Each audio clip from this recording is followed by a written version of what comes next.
want to talk about how much whiskey I just got on my blazer. Hey everybody, thanks for joining us. It's another Thursday. Welcome to Weekly Whiskey After Hours. I'm joined by John.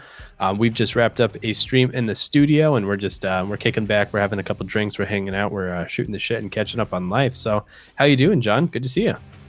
Good to see you too, man. Doing great. Ready to soar into the weekend here. Weather's finally turning into winter up here. This is great. Got my ice rink out back. I'm ready to skate, tear it up, and have a good time. Oh fuck yeah! I mean, like ice rink, that sounds awesome. Here in Wisconsin, it's also winter. It's been like that for a while, and when the winter weather hits, there's nothing that sounds better to me than Scotch whiskey and rye. And since I'm all out of Scotch, I think that we should talk about some rye whiskey. What do you think?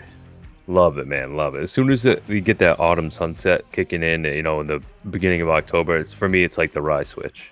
Yeah, that first night that I go to bed and then I wake up and I go to get the paper and like I see that frost is like, oh, better pull out the rye. Like it's rye time. It's time. So what are we drinking tonight, my friend? Well, let's go ahead and take a peek at this Whistle Pig 10-year single barrel selection here. I think you might know a little bit about it. I might. This is a not coordinated at all, but this is actually a single barrel selection. This is May the Pig Be With You from a retailer here in Wisconsin. It is actually 16 years, I think. It is indeed 16 years, and you can taste every one of them in this, man. It is, it's just a stunner, dude. Dude, yeah, I'm still amazed that we have this many old Alberta, this is Alberta Canadian rye whiskey barrels hanging out, but I love it. I don't think we paid over, a penny over $100 for this. No. And man, there is just a whole depth of flavor into this one too. The nose isn't as complex as I expected it to be for the age, but I mean, I'm not missing anything in there. It's all great. Yeah, that's the one thing I do find. Like the older these Canadian ryes get, they do mute out on the nose. Like it basically becomes like rye spice, orange peel, like brown sugar caramel. Yeah. Brown gets you brown sugar in there. Yeah. But the palate, I mean, that's where things just kind of it cranks right up to 11, man. Like then that vanilla that I wasn't really catching on the nose, like jumps right out. You get this nice spicy rye that kind of mingles with that weird like oaky citrus that, man, it just turns up in the right way. Man, so I was drinking this the other night, and I got the weirdest note, and I thought maybe I was crazy, but I just got it here. Like I get a black tea sometimes. Yeah, I get that on a lot of ryes actually. Okay, good. So I'm not crazy. I'm not noticing it yet in this one, but I mean, I just poured it. I let it open up a little bit.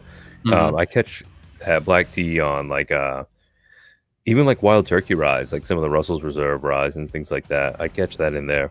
Okay. It's when it doesn't lean into a real peppery direction is when I kind of pick it up. Oh, okay. Okay. Yeah, that kind of lines up with my expectation also. But so for 16 years, like, anything over 15, I'm kind of getting worried about the oak, right? Like some of my favorite Van Winkles are the 15-year, like the 20, the 23, way too oaky. The Orphan Barrel stuff that's really old, way too oaky. But for 16 years, this is not too heavy on the tannins at all. No, definitely not. With the rye, I'm a little bit less concerned. I mean, seeing these go up to 16, 17, even 18 years, I don't think I would be scared about any of those being over oaked. I haven't had one yet that I thought was. I mean, I know that I lean into the oak profile more than you do typically, but I mean, I like the sweet oak though. It's not like I want a dry tannic, bitter pour. It's just that I like when there's a little bit heavier sweet oak to it. Okay. Which, I mean, you walk a pretty thin line. Like Elijah Craig 18 is about like where that starts to cut off. And if that wasn't proofed down as much as it is, who knows what that would be like. Man, EC 18 is way too oaky for me. So yeah, I like that a lot. I wish that carried a few more proof points, but who knows what it would be like if they didn't add a little water to it. Yeah, I mean, even like the old Elijah Craig 12, like that one came out so wood forward. But I think it was in part due to like the dilution. So I bet the 18, if it was higher proof, it wouldn't be so bad. But that shit's too oaky for me. Like I'm thrilled that this is hitting just right. Man, this is like nice dark, like homemade rye toast with a little bit of butter and then a pile of wildflower honey. Yeah, like autumn honey, like real dark. Yeah, the honey note. That's honey note and rising bread. I think it's a great finish on a rye. Yeah. Especially, let's see, this is 58.25%. Like that's pretty hefty. This drinks very nicely for that. Oh yeah, this doesn't. I mean, and I'm kind of a nerd for Whistle Pig stuff anyway. I really like these single barrels that they do, especially when you get the 10-year. Sure. Well, age stated as 10-year, but then they end up being 14, 15, 16 exactly, just going right up the stairs. Yep. Yeah, these Right to things the are top getting floor. bonkers old. Like I don't know at what point they're gonna cut it off, but I'm not complaining while we're out there. Even the 12s and 13s, we thought we were getting a treat, and then Whistle Pig just kind of uncorked these 15, 16, Yeah. 17. It's crazy. But I have zero reservations about these. If I see a Whistle Pig pick that is over 15 or over 10 years old, anything that's going to be coming in with a little bit extra age, no hesitation. It's a buy on site. That's good to know. We will we'll have to drink our bourbon Whistle Pig when it comes in soon. Yeah, I think we could probably pull it off. That's in flight. But yeah. So what do you think overall? Is the pig with us? I mean, this is a big old fat Star Wars pun, but I think Red Leader over here says the pig is with us indeed. I'm a fan.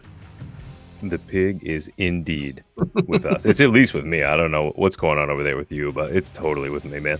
Well, 5 or 6 more drams and maybe it'll be with me as well. But thanks for joining us, everybody. The consensus is, thumbs up. The pig is with everybody. Whistle Pig, they're doing a great job. Go ahead and if you're looking for more bourbon content, find John at the Bourbon Finder. He's digging up those releases, those new head-to-heads. I hear that he might have some new Elijah Craig content coming for you soon, so definitely check it out. I'm Jay. I'm also known as Take. I'm at whiskeyraiders.com. This bourbon, this rye, everything else is up online as well if you're looking for reviews. And we look forward to seeing you on Tuesday for a live stream and again next Thursday for another after hours. So cheers, folks. Thanks. Cheers, guys. Yum.